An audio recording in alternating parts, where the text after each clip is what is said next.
বিসমিল্লাহির রহমানির রহিম। সম্মানিত ব্যাগ ব্যবসায়ী, আসসালামু আলাইকুম ওয়া রাহমাতুল্লাহি ওয়া বারাকাতুহু। আপনি ব্যাগের ব্যবসা করেন? আপনি কি ভালো ভালো সুন্দর সুন্দর ব্যাগের কালেকশন চাচ্ছেন? তাহলে আমরা নিয়ে আসছি আপনাদের জন্য এই যে আদরের সোনামণিদের জন্য। এই দেখতে দেখতে পাচ্ছেন 100% ওয়াটারপ্রুফ এই ব্যাগগুলো শুধুমাত্র আমাদের কাছে পেয়ে যাবেন 380 টাকায়। 380 টাকায় পেয়ে যাচ্ছেন কত সুন্দর অনেকগুলো কালার।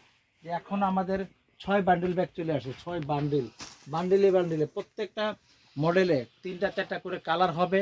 হ্যাঁ, এবং দেখতে পাচ্ছেন যে এইগুলো বর্তমানে এই ব্যাগগুলো বর্তমানে কিন্তু বিশাল চাহিদা, বিশাল চাহিদা। সব ধরনের ব্যাগ কিন্তু পেয়ে যাচ্ছেন আমাদের একই ছাদের নিচে। মানে বিগত এই ব্যবসা পরিচালনা হচ্ছে এবং সততা এবং নিষ্ঠার সঙ্গে চেষ্টা করছি আমরা ইনশাল্লাহ, এবং ইনসাফের সঙ্গে চেষ্টা করছি আপনাদের সঙ্গে ব্যবসাটা পরিচালনা করার জন্য। সকলের সহযোগিতা এবং দোয়া চাই। ভালো থাকবেন, নিরাপদে থাকবেন। আসসালামু আলাইকুম ওয়া রাহমাতুল্লাহি ওয়া বারাকাতুহু। আমাদের সঙ্গে যোগাযোগ করার জন্য মোবাইল নাম্বার 01711261500 নাম্বারে পেয়ে যাবেন। স্ক্রিনে দেওয়া যে মোবাইল নাম্বার থাকবে এই নাম্বারে আপনি যোগাযোগ করলে আপনি ভিডিও কলের মাধ্যমে জায়গায় বসে আপনার পছন্দের ব্যাগগুলো আপনি নিতে পারবেন কন্ডিশনের মাধ্যমে।